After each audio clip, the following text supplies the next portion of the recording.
ಮೋದಿ ಅವರು ಪ್ರತಿಯೊಂದು ಸಂದರ್ಭಗಳಲ್ಲೂ ಕೂಡ ಗಾಂಧಿ ಬಗ್ಗೆ ಉಲ್ಲೇಖ ಮಾಡ್ತಾರೆ. ಒಂದು ಸ್ವಚ್ಛ ಭಾರತ ಅಭಿಯಾನ ಇರಬಹುದು ಅಥವಾ ದೇಶ ವಿದೇಶಗಳ ಗಣ್ಯರು ಬಂದ ಸಂದರ್ಭದಲ್ಲಿ ಸಾಬರಮತಿ ಕರ್ಕೊಂಡು ಹೋಗೋದಿರಬಹುದು ಆಶ್ರಮಕ್ಕೆ. ಸೊ ಅವರು ಈ ಗಾಂಧಿ ವಿಚಾರಧಾರೆಯನ್ನ ಎಲ್ಲೋ ಪಸರಿಸಬೇಕು ಅನ್ನೋ ರೀತಿಯಲ್ಲೆಲ್ಲ ಕಾರ್ಯಕ್ರಮಗಳು ಮಾಡ್ತಾರೆ. ಆದ್ರೆ ಅವರದೇ ಪಕ್ಷದಲ್ಲಿ ಇರ್ತಕ್ಕಂಥ ಅನೇಕ ನಾಯಕರು ಇವತ್ತು ಗಾಂಧಿಯನ್ನ ಟೀಕೆ ಮಾಡುವಂತದ್ದು, ಗಾಂಧಿವಾದಿಗಳನ್ನ ಟೀಕೆ ಮಾಡುವಂತದ್ದು, ಅವರನ್ನ ಪಾಕ್ ಏಜೆಂಟ್ ಅಂತ ಹೇಳಿ ಎಚ್ ಎಸ್ ದೊರೆಸ್ವಾಮಿ ಅವರ ಬಗ್ಗೆ ಕರೆದಿರುವಂತದ್ದು ಏನು ಇಲ್ಲಿ ನಡೀತಾ ಇದೆ ಬಿಜೆಪಿಲಿ ಅಂತ ಹೇಳಿ. ಒಬ್ರು ಒಂದು ಗಾಂಧಿ ವಿಚಾರಧಾರೆಯನ್ನ ಪಸರಿಸ್ತಾರೆ, ಮತ್ತೊಬ್ಬರು ಈ ಪರೋಕ್ಷವಾಗಿ ಅಥವಾ ನೇರವಾಗಿ ಟೀಕೆ ಮಾಡೋದು ಇವೆಲ್ಲ ಕೂಡ ಮಾಡ್ತಾ ಇದ್ದಾರೆ. ಅಂದ್ರೆ ಯಾವ ರೀತಿ ನಿಲುವು ಬಿಜೆಪಿ ಅಂತ ಹೇಳ್ತಾರೆ ಇಲ್ಲಿ? ಮೊಟ್ಟ ಮೊದಲನಾಗಿ ನಾನು ಆಮ್ ಆದ್ಮಿ ಪಕ್ಷ ಈ ಒಂದು ಹೇಳಿಕೆಯನ್ನ ತೀವ್ರವಾಗಿ ಖಂಡಿಸ್ತದೆ. ಯತ್ನ ದೊರೆಸ್ವಾಮಿಯ ಮೇಲೆ ಸೋಷಿಯಲ್ ಮೀಡಿಯಾದಲ್ಲಿ ಗಮನಿಸಿದೆ, ಯತ್ನ ಹಾಳು, ಈ ಹೆಸರೇ ಯತ್ನ ಹಾಳು ಮಾಡುವಂಥದ್ದು ಏನು ಯತ್ನ ಇದೆ ಅಲ್ಲ, ಇದನ್ನ ಬಹಳ ಖಂಡಿಸಬೇಕಾಗ್ತದೆ. ಎರಡನೇದಾಗಿ ನೀವು ಎತ್ಕೊಂಡ ವಿಚಾರ, ಈ ಗಾಂಧಿ ಮುಖವಾಡ ಹೊತ್ತುಕೊಂಡು ಭಾರತೀಯ ಜನತಾ ಪಕ್ಷ ಕಳೆದ 3-4 ವರ್ಷದಿಂದ ನಾಟಕ ಮಾಡ್ತಾ ಇದೆ ಅಂತ ಹೇಳಿ ನೇರವಾಗಿ ಹೇಳ್ಬೋದು.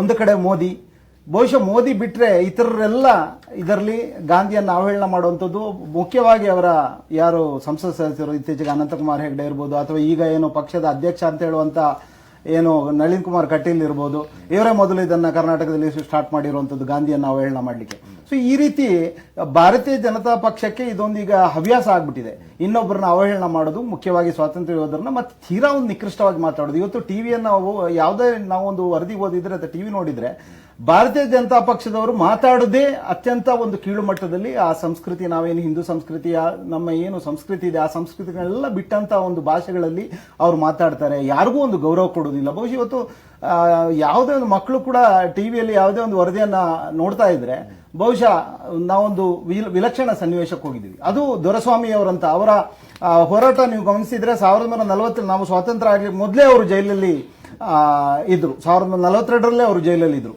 ಸೊ ಸ್ವಾತಂತ್ರ್ಯಕ್ಕೆ ಹೋರಾಟ ಮಾಡಿದ್ದು ಅವರೊಬ್ಬ ಎಜುಕೇಟೆಡ್ ಆಗಿ ಅವರು ಆಗ್ಲೇ ಪದವಿಯನ್ನ ಕೂಡ ಪಡೆದಿದ್ರು. ಸೊ ಇಂಥ ಒಬ್ಬ BSc ಪದವಿ ಇದ್ದಾರೆ. ಸೊ ಇಂಥ ಒಬ್ಬ ಪದವಿ ಇದ್ದಾರೆ. ಆ ಸಂದರ್ಭದಲ್ಲಿ ಸ್ವಾತಂತ್ರ್ಯಕ್ಕೆ ಹೋರಾಡಿದವರು, ಜೈಲಲ್ಲಿದ್ದವರು, ಆ ನಂತರ ಅನೇಕ ಹೋರಾಟಗಳು ಈಗಾಗಲೇ ಉಲ್ಲೇಖ ಮಾಡಿದಂತೆ ಎಲ್ಲ ಪಕ್ಷಗಳ ವ್ಯವಸ್ಥೆಯ ವಿರುದ್ಧ, ವ್ಯವಸ್ಥೆಯಲ್ಲಿ ಎಲ್ಲಿ ಒಂದು ತಪ್ಪು ಕಾಣ್ತದೋ ಅದರ ವಿರುದ್ಧ ಅವರು ಅವತ್ತಿಂದ ಇವತ್ತಿನವರೆಗೆ ಅವರ ನೀವು ದಾರಿಯನ್ನು ನೋಡಿದ್ರೆ ಅವರು ಹೋರಾಟ ಮಾಡ್ಕೊಂಡು ಬಂದವರು.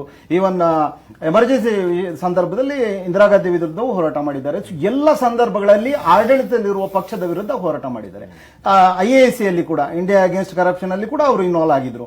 ಆಗ ಕಾಂಗ್ರೆಸ್ ಸರ್ಕಾರ ಇದ್ದಂಥದ್ದು. ಸೊ ಕಾಂಗ್ರೆಸ್ ಸರ್ಕಾರದ ವಿರುದ್ಧವೇ ಹೋರಾಟ ಮಾಡಿದ್ರು ಅಂತ ಹೇಳುವಂಥದ್ದು. ಸೊ ಎಲ್ಲ ಸಂದರ್ಭದಲ್ಲಿ ಭ್ರಷ್ಟಾಚಾರದ ವಿರುದ್ಧ ಅಥವಾ ಯಾವುದೇ ಒಂದು ನೀರಿನ ಚಳವಳಿಯ ಒಂದು ವಿಚಾರ ಪ್ರಸ್ತಾಪ ಮಾಡಿದ್ರು. ಎಲ್ಲ ಸಂದರ್ಭಗಳಲ್ಲಿ ದೊರೆಸ್ವಾಮಿಯವರು ಹೋರಾಟ ಮಾಡಿಕೊಂಡಿದ್ದು ವ್ಯವಸ್ಥೆಯಿಂದ ಮತ್ತೆ ಜನಪರವಾಗಿ. ಸೊ ಆದ್ರಿಂದ ಯತ್ನಾಳರ ಬಗ್ಗೆ ಬಹುಶಃ ಹೆಚ್ಚು ಮಾತಾಡಿದ್ರೆ ಅದು ನಮಗೆ ಯತ್ನ ಹಾಳು ಬಗ್ಗೆ ನಾವು ಮಾತಾಡೋ ಅವಶ್ಯಕತೆ ಇಲ್ಲ. ಅಪಚಾರ ಮತ್ತೆ ಇವರು ಹೇಳಿದ ನಾನು ಮತ್ತೆ ಉಲ್ಲೇಖ ಮಾಡ್ತೇನೆ, ಶಾಸಕ ಸ್ಥಾನದಿಂದ ಅವರು ನೈತಿಕವಾಗಿ ರಾಜೀನಾಮೆ ಕೊಡಬೇಕು, ಮತ್ತೆ ಅದನ್ನ ವಿಧಾನಸಭೆ ಅದನ್ನ ಒಂದು ಒಮ್ಮತದಿಂದ ಅಂಗೀಕರಿಸಬೇಕು ಅಂತ ನಾನು ಈ ಮೂಲಕ ಕೇಳಿ. ಈಗ ಕುಮಾರ್ ಅವರ ಈಗ ಜೆಡಿಎಸ್ ನಾಯಕರು ಮಾಜಿ ಕೊಡ್ತಾ ಇದ್ದಾರೆ ಅವ್ರ ವಿರುದ್ಧ, ಅಂದ್ರೆ ಇವರು ಸಮರ್ಥಿಸಿಕೊಳ್ಳೋಕೆ ಎಚ್ ಎಸ್ ದೊರೆಸ್ವಾಮಿ ಅವರ ವಿರುದ್ಧವಾಗಿರ್ತಕ್ಕಂಥ ಏನನ್ನ ಪ್ರೂಫ್ಗಳನ್ನ ಕೊಟ್ಟಿದ್ದಾರೆ.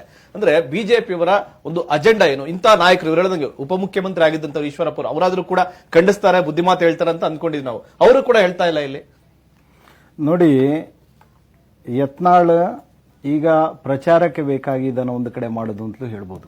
ನೀವು ರಮೇಶ್ ಕುಮಾರ್, ದೇವೇಗೌಡರು, ಇಲ್ಲಿ ಈ ಕಡೆ ಈಗ ದೊರೆಸ್ವಾಮಿ, ಈ ಒಟ್ಟು ಅವ್ರು ಇತ್ತೀಚೆಗೆ ಅವರು ಮಂತ್ರಿ ಪದವಿ ಸಿಗಬೇಕು ಅಂತ ಹೇಳಿ ಕೂಡ ಒಂದು ಕಡೆ ಪ್ರಯತ್ನ ಮಾಡ್ತಾ ಇದ್ರು. ಎಲ್ಲೋ ಒಂದು ಕಡೆ ಈ ಮೂಲ ಗುಂಪಾಗುವ ಪರಿಸ್ಥಿತಿ ಬಂದಾಗ ವ್ಯಕ್ತಿ ಯಾರು ಸಮಾಜದಲ್ಲಿ ಒಂದು ಉನ್ನತ ಸ್ಥಾನದಲ್ಲಿ ಇರ್ತಾರ ಅವರ ಬಗ್ಗೆ ಏನೋ ಒಂದು ಮಾತಾಡಿ ತಾನು ಲೈಮ್ ಲೈಟಿಗೆ ಬರುದು ಅಂತ ಹೇಳ್ತಾರಲ್ಲ, ಈ ಒಂದು ಕ್ರಮವನ್ನು ಅವ್ರು ಮಾಡೋದು ಕಾಣ್ತಾ ಉಂಟು. ಅದನ್ನು ಕೂಡ ನಾವು ಒಂದು ತಗೊಳ್ಬಹುದು. ಅದಲ್ಲದೆ ಇದು ಭಾರತೀಯ ಜನತಾ ಪಕ್ಷದ ಒಂದು ಈಗ ಹುಟ್ಟುಗುಣ ಅಂತ ಹೇಳುವಾಗ ಒಂದು ವ್ಯವಸ್ಥೆ ಆಗ್ತಾ ಇದೆ ಸಮಾಜದಲ್ಲಿ, ಎಲ್ಲರನ್ನೂ ಕೆಟ್ಟದಲ್ಲಿ ನಾನು ಆಗಲೇ ಉಲ್ಲೇಖ ಮಾಡಿದಂತೆ. ಸೊ ಆದ್ರಿಂದ ಈ ಒಂದು ಪರಿಸ್ಥಿತಿಯಲ್ಲಿ ಇವರಿಗೆ ಕಾನೂನು ಶಿಕ್ಷೆ, ಯಾಕಂದ್ರೆ ಸರ್ಕಾರ ಅವ್ರದೇ ಇದೆ. ಇವತ್ತು ನಮಗೆ ಕಾನೂನು ಪ್ರಕಾರ ಈಗ ನಾವೇ ಯಾರು ಕೂಡ ಒಂದು ಕೇಸ ಹಾಕಿದ್ರೆ ನಾವಿವತ್ತು ಕೋರ್ಟಿನಲ್ಲಿ ಅಥವಾ ಎಲ್ಲೋ ಒಂದು ಕಡೆ ನಾವು ಜಯಿಸ್ತೇವೆ, ಅವರಿಗೆ ಶಿಕ್ಷೆ ಆಗ್ತದೆ ಅಂತ ಹೇಳುವಂಥದ್ದು ಕೂಡ ಒಂದು ಸಂಶಯಾಸ್ಪದ ರೀತಿಯಲ್ಲಿ ನೋಡುವ ಹಾಗೆ ಕಾಣ್ತಾ ಇದೆ. ಅದು ಕೂಡ ಬಹಳ ಒಂದು ಗಂಭೀರ ವಿಚಾರ ಸಹ ಕಾಣ್ತಾ ಇದೆ. ಈಗ ನಾವು ದೆಹಲಿಯ ಇದನ್ನ ಉಲ್ಲೇಖ ಮಾಡಿದ್ರು, ಅಲ್ಲೂ ಕೂಡ ಇವತ್ತು ಯಾವುದೋ ಒಂದು ವರ್ಗದವರನ್ನ ಇನ್ನೊಂದು ವರ್ಗದವರನ್ನ ಅಂತ ಹೇಳುವಂಥದ್ದು ಅಲ್ಲ, ದೇಶದ್ರೋಹಿಗಳ ಜೊತೆ ಇವ್ರು ಇದ್ದಾರಲ್ಲ, ಇವ್ರನ್ನ ಕ್ಷಮೆ ಕೇಳಿಸ್ತೀರಾ ಕಾಂಗ್ರೆಸ್ನವರಂದು ಕೂಡ ಅವರು ಇವತ್ತು ದೇಶದ್ರೋಹ ಅಂತ ಹೇಳುವಂಥದ್ದು ಇವರು ಬಾಯಲ್ಲಿ ಹೇಳುವ ವ್ಯಾಖ್ಯಾನ ಹೊರತು ಇವತ್ತಿನ ಒಳಗೆ ಈ ದೇಶದಲ್ಲಿ ಯಾರು ದೇಶದ್ರೋಹಿ ಅಂತ ಹೇಳುವಂಥದ್ದು ಯಾವುದೇ ಕೋರ್ಟಿನಲ್ಲಿ ರುಜುವಾತಾಗಿಲ್ಲ.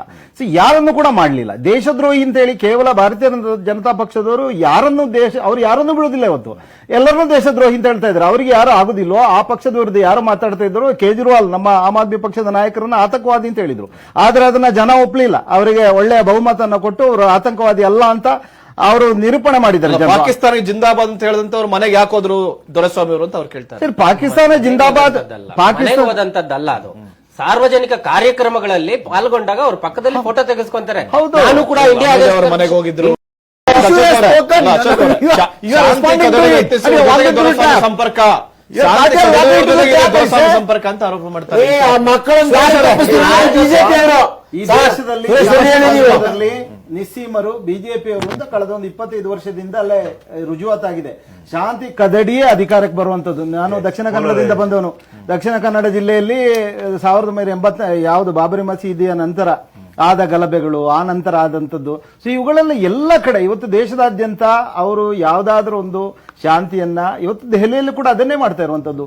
ಈ ಸಲ ಕಳೆದ ಎಲೆಕ್ಷನ್ ಅಲ್ಲಿ ಏನೆಲ್ಲ ಶಬ್ದಗಳನ್ನ ಪ್ರಯೋಗ ಮಾಡಿದ್ರು. ಸೊ ಈ ಎಲ್ಲ ಒಂದು ಕೆಟ್ಟ ಪದಗಳನ್ನ ಬಳಕೆ ಮಾಡುದು, ಇನ್ನೊಬ್ಬರನ್ನ ನಿಂದಿಸುವಂತದ್ದು, ಪಾಕಿಸ್ತಾನ, ಜೈ ಪಾಕಿಸ್ತಾನ, ಈ ಎಲ್ಲ ವಿಚಾರಗಳನ್ನ ಇವರು ಹೇಳ್ಕೊಂಡು ಒಂದು ಶಾಂತಿಯನ್ನ ಕದಡಿಯೇ ಇವತ್ತು ಅಧಿಕಾರ, ಅದು ಧರ್ಮ ಮತ್ತೆ ಜಾತಿ. ಈಗ ಈ ಯತ್ನಾಳ್ನ ವಿಚಾರಗಳನ್ನು ನೋಡಿದ್ರೆ ಅವರು ಸ್ವಲ್ಪ ಜಾತಿ ಬಲದ ಮೇಲೆ ಕೂಡ, ಪಕ್ಷ ಮಾತ್ರ ಅಲ್ಲ ಜಾತಿ ಬಲದ ಮೇಲೆ ಕೂಡ ಒಬ್ಬ ಆಯ್ಕೆಯಾಗಿ ಬರುವಂತಹ ವ್ಯಕ್ತಿ ಅಂತ ಹೇಳುವಂಥದ್ದು ಅವರ ಹಿನ್ನೆಲೆಗಳನ್ನು ಗಮನಿಸಿದ್ರೆ ಗೊತ್ತಾಗ್ತದೆ. ಸೊ ಒಟ್ಟಿನಲ್ಲಿ ಭಾರತೀಯ ಜನತಾ ಪಕ್ಷದ ಒಟ್ಟು ವ್ಯವಸ್ಥೆ, ಆಡಳಿತ ಅಥವಾ ಅಭಿವೃದ್ಧಿ, ಈ ಯಾವುದೇ ವಿಷಯಗಳನ್ನು ಅವರು ಮಾತನಾಡುವುದಿಲ್ಲ. ಈಗಾಗಲೇ ಉಲ್ಲೇಖ ಮಾಡಿದ್ರು ಉತ್ತರ ಕನ್ನಡದ ಬಗ್ಗೆ ಅಥವಾ ಅವರ ಬಿಜಾಪುರದ ಬಗ್ಗೆ ಇರುವಂತದ್ದು. ಕ್ಷೇತ್ರದ ಬಗ್ಗೆ ಶಿಕ್ಷಣ ಈಗಾಗಲೇ ಕೇವಲ ಒಂದು 50-60% ಶಿಕ್ಷಣ ಇದೆ. ಯಾಕೆ ಅವರು 100% ಶಿಕ್ಷಣ, 80%, 90% ಅನ್ನು ಹೆಚ್ಚು ಮಾಡುವಂತರ ಬಗ್ಗೆ ಯಾವುದೇ, ಅವರು ಶಿಕ್ಷಣ ಸ್ವತಃ ನಡೆಸ್ತಾರೆ ಅಂತ ಹೇಳುದು. ಅವರು ಶಿಕ್ಷಣ ನಡೆಸುವಂತದ್ದು ಖಾಸಗಿ ಶಿಕ್ಷಣ ಸಂಸ್ಥೆ. ಎಲ್ಲಿದೆ ಸರ್ಕಾರಿ ವ್ಯವಸ್ಥೆಯನ್ನ ಅಭಿವೃದ್ಧಿ ಪಡಿಸುವಂತದ್ದು? ಈ ಯಾವುದೇ ವಿಚಾರಗಳ ಬಗ್ಗೆ ಅವರು ಎಲ್ಲೂ ಮಾತಾಡುವುದಿಲ್ಲ. ಭಾರತೀಯ ಜನತಾ ಪಕ್ಷದವರು ಇತ್ತೀಚೆಗೆ ಅಂತ ಯಾವುದೇ ವಿಚಾರಗಳನ್ನ ಮಾತಾಡೋದನ್ನು ಬಿಟ್ಟಿದ್ದಾರೆ.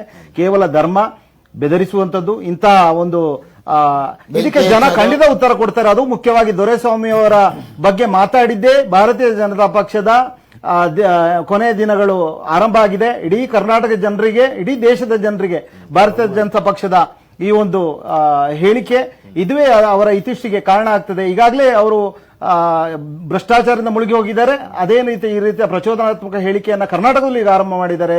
ದೊರೆಸ್ವಾಮಿ ಅಂತವರಿಗೆ ಸಹ ಅವರು ಈ ರೀತಿಯ ಮಾತನಾಡಿದ್ದಾರೆ ಅಂತ ಹೇಳುವಂತದ್ದು ಜನ ಗಮನಿಸ್ತಾ ಇದ್ದಾರೆ. ಇಡೀ ಕರ್ನಾಟಕ ಜನತೆ ಅವರನ್ನು ತಿರಸ್ಕಾರ ಮಾಡ್ತಾರೆ. ಅದರೊಟ್ಟಿಗೆ ಯತ್ನಾಳಿಗ ಮಹಾರಾಷ್ಟ್ರದ ಒಂದು ವಿಷಯವನ್ನು ಕೂಡ ಪ್ರಸ್ತಾಪ ಮಾಡಿಕೊಂಡು ಅಲ್ಲಿ ಜೈ ಮಹಾರಾಷ್ಟ್ರ ಅವರು ಯಾರೋ ನಾರಾಯಣಗೌಡರು ಹೇಳಿದ್ದು ತಪ್ಪಲ್ಲ, ಸರಿಯಲ್ಲ ಅಂತ ವಾದ ಮಾಡ್ಲಿಕ್ಕೆ ಹೊರಟಿದ್ದಾರೆ.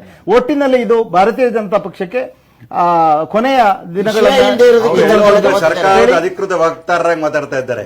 ಅಲ್ಲೆಲ್ಲೋ ಶಾಸಕರಾಗೆ ಒಬ್ಬ ಜನಪದ ಈ ರೀತಿ ಮಾತಾಡಿ ಮಂತ್ರಿ ಅವರು ಇನ್ನೇನ್ ಮಾಡ್ತಾರೆ ಅಂತ ಇವರು ಯೋಚನೆ ಮಾಡಿ ನೋಡಿ ಯಾವ ರೀತಿ ಮಾತಾಡಬಹುದು ಅಂತ. ದೇಶದಲ್ಲಿ ಇವತ್ತಿನ ಬೇಕಾಗಿರ್ತಕ್ಕಂಥ ಅಭಿವೃದ್ಧಿ ರಾಜಕಾರಣ ಬೇಕು. ಜನಗಳಿಗೆ ಆಗ್ತಾ ಇರತಕ್ಕಂತಹ ಕಷ್ಟಗಳ ಕಾರ್ಪಣ್ಯಗಳಿಗೆ ಸ್ಪಂದಿಸತಕ್ಕಂಥ ಸರ್ಕಾರಗಳು ಬೇಕಾಗ್ತವೆ.